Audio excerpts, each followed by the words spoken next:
Okay, so everything seems to be disconnected now. What I'm gonna do now is just start breaking loose all the engine mount bolts while the car is in the air.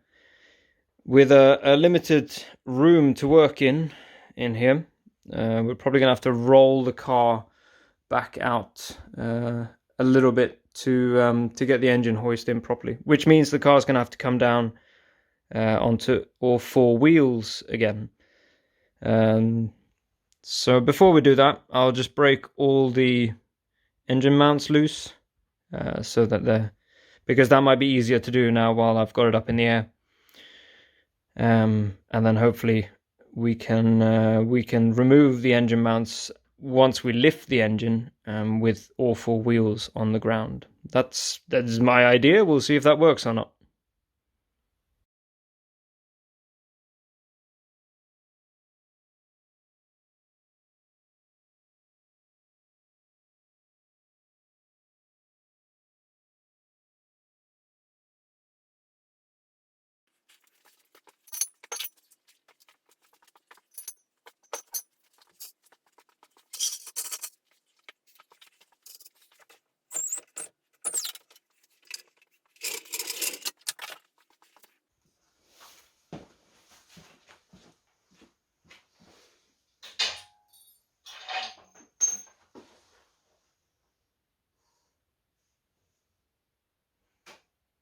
I need a bigger garage.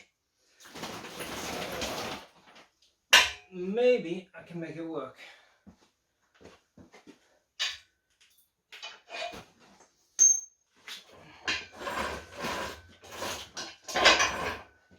Voila.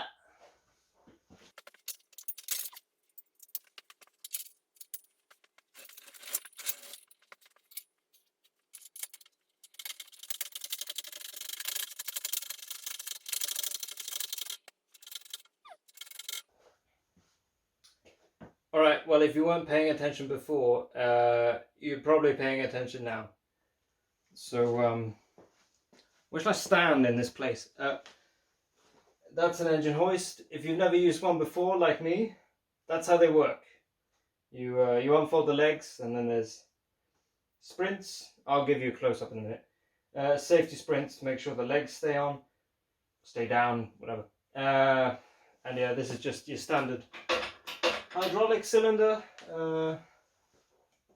Wacky goes uppy, and then you open the valve, it goes back down. Now what I've bought, because I thought it seemed like a good idea, is this is an engine leveler. So there's supposed to be a little knob here, but basically you can twist this, and if you observe the motion, it allows you to balance the engine. Now, let's see if that works.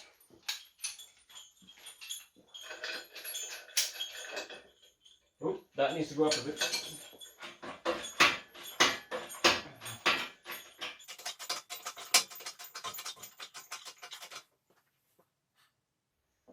All right, now at this point, I'm going to have to adjust something because this crane is now less than a meter from the ceiling, or 3 feet if you work in feet. And that engine needs to come probably a meter up to clear the car. So either I lower my car, which it's going to be lowered a little bit, but no, I mean I need to shorten this distance here. These attachment points need to get closer to the mounting point on the crane. But this is exciting. This is the closest I've ever been to removing an engine from a car. Let's see if we can get a bit closer.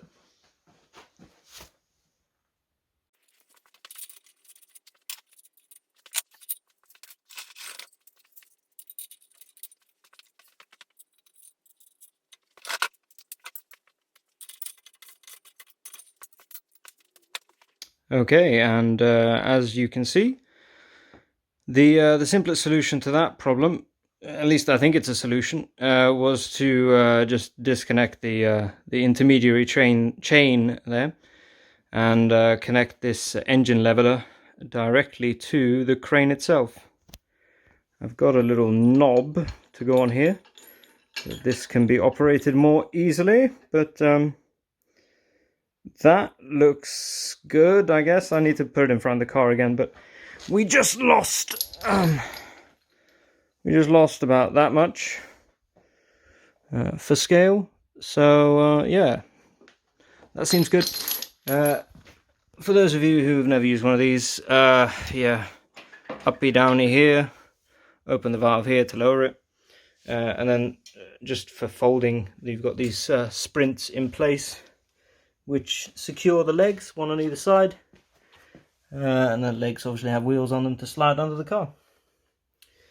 Cool. Let's talk about how to actually lift this engine. So I've seen people lift engines in all kinds of different ways. Some people put a chain around the engine, or like lifting straps.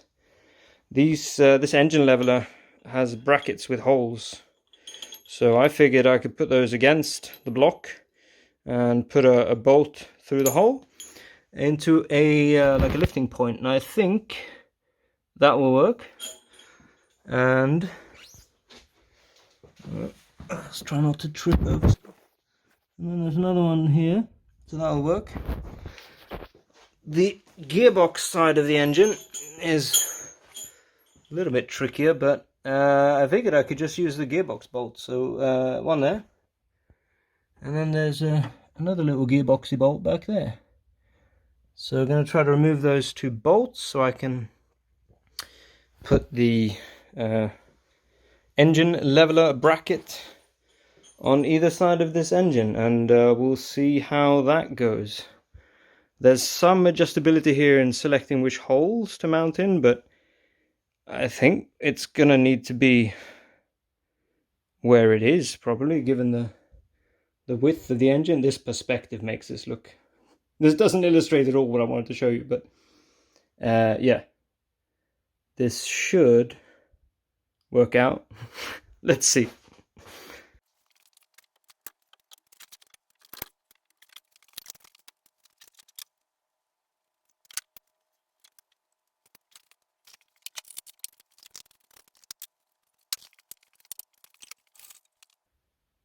Well, we've kind of arrived at another problem here, which is the bonnet, or hood, if you're in North America and affiliated areas.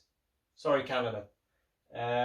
We need to do something about this. And I guess I can open the hood fully and like lay it on the windscreen. I think I've seen that in other professional YouTube mechanics videos. Couple of blankets, open the hood, should be alright. Let's try it. Try and find out.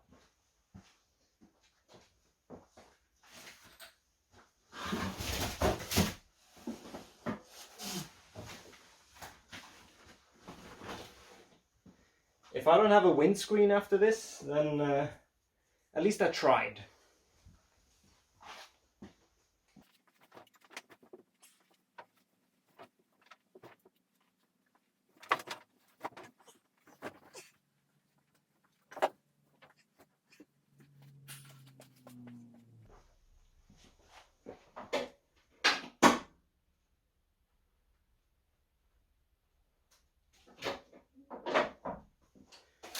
Professional mechanic top tip: you can't even open the bonnet or hood that much, and I don't know why.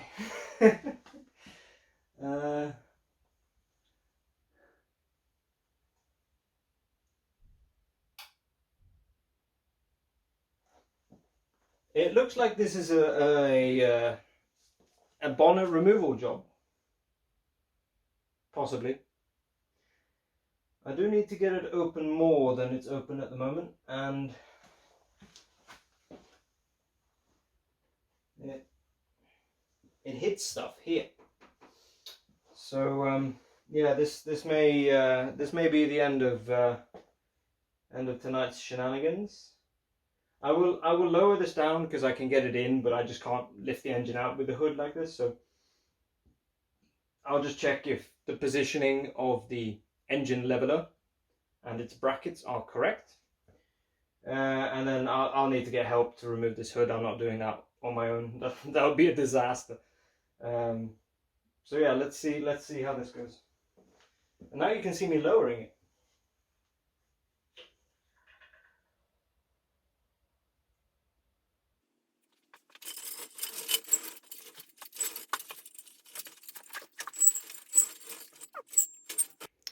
All right, so top tip. I had an issue where couldn't open the bonnet or the hood more than well, I mean, it was blocking the engine crane. And on these cars, unlike the EGs and stuff that I worked on previously, if you get a 10mm spanner and you remove the cowling at the bottom of the windscreen here, which is a big plastic piece, if you can turn this guy, and he has a little arm on him, you can just see it there, and that arm stops the hood or bonnet from opening completely. So turn him 90 degrees anti-clockwise. What do you want to call it? The blocker is removed, and then yeah, hood opens all the way like this. It actually stops there, so you don't need to put anything on the windscreen. It's not touching the windscreen anyway. So now I just got to put something here. This thing is now useless. Might be able to. Is that a hole meant for this? If I get that out, can I put it there? Let's find out. So this guy came out. You, if you want to know how to remove these, I think you push them in the middle while lifting with like a trim removal tool. And this doesn't look quite right, but it kind of works. I don't know if it's actually meant to be the excuse the phone and stuff at the same time. I don't know if it's supposed to be a little bit down. No, that definitely doesn't work. Alright, so that's not bad. I don't trust it at all, so I'm gonna put something like a piece of wood or something holding this up for now. But yeah, top tip, how to open a bonnet or hood to like 90 degrees on a 89 Civic. That guy, get him twisted. All right, let's continue lifting.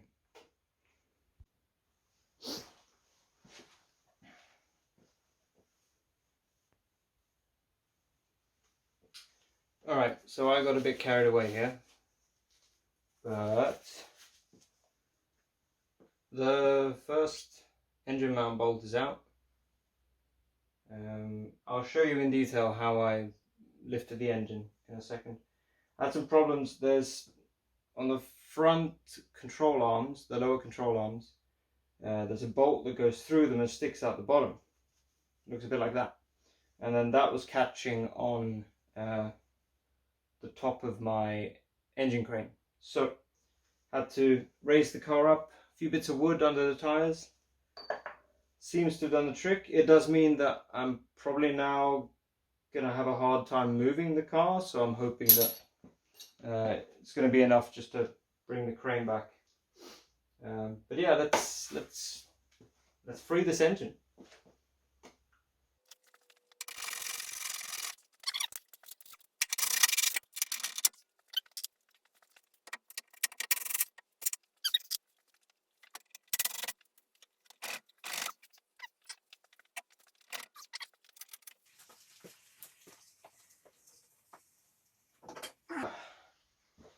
And that's 4. Engine is no longer attached to the car. At this point, there's a lot of water or coolant running out. I don't know that I can do much about that.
All right, well, yeah, it's out.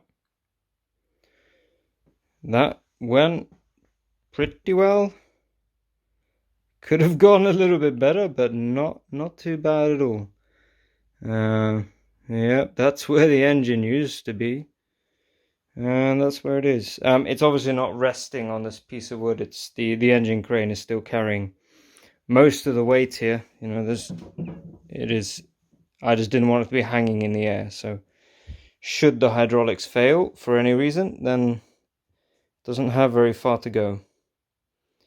I may reinforce that before leaving it overnight. But yeah. So the way I mounted this, I used whatever that spare hole there was and whatever that one was. I think these holes are used for different brackets if you get power steering on these cars or something like that. And then over on the other side, I couldn't actually use, you see these L-shaped brackets, couldn't use them here. So I actually flipped them over, so you see the brackets are at the top. Just flipped, that's like the lower part of the chain, and the upper part of the chain is down there, and I just put that around the gearbox bolt, and same on this side. So that's how I lifted it, and obviously removed the distributor there. And yeah, that worked. I did remove some of the engine mounts, the one at the back here, and the side engine mount here, just to make it a bit easier to get out. But that was with the radiator intact. Nothing else removed as such in here. The battery, obviously. But I mean, it cleared this. This is still attached to the chassis, and it cleared that. So yeah, it's good. And it cleared everything at the back. And there's my awesome bonnet prop, or hood prop, if you call it a hood. Yeah, so that's it for tonight. I'm gonna go get some sleep now. But that's how to lift an engine out of an 89 Civic. At least a D series engine, but principle's the same for B series engines. And new engines over there in the corner with the gearbox and everything else. Just waiting to go back in. I'm gonna have to figure out a better lifting configuration for the new engine, because this wasn't very kind on my old one. But this is going for scrap, so not a problem. I'm gonna actually pull off as many like bolts and nuts, fittings as I can from this. Take it apart as much as I can, because a lot of the Honda bolts and nuts have a special thread pitch, which can be difficult to find. So it's always good to have some spares around. So I will be putting this in the engine stand, which is here, and just starting to take it apart. It's also a learning experience for me to, you know, remove the head and look at the valve train, and hopefully remove the crank and the pistons, just for fun. And there's a lot of cleaning up. There is 30 years of oil sludge on this engine, has never been washed, and I'm sorry about that because I've owned it for 4 or 5 years now, so I could have done a better job, but hey, that's what D series are for, right? So yeah, I'll continue this video series with probably dismantling this thing, trying to scrounge as many parts off it as possible, ones that are worth keeping. Yeah, thanks for watching. And don't be afraid to do this. Well, you can be a little bit afraid to do this because it was a bit sketchy at one point there, but yeah. This is fully manageable alone with the right tools, no problem. Guess this process took me about 5 or 6 hours in total, and I was very careful. I could have cut that down a lot. That includes assembling this thing and that thing. So yeah, some people do this in an hour. Maybe if they're 2 people, they do it in an hour. So cool. Well, thanks for watching. Like and subscribe and all that bullshit, and I'll see you in the next video.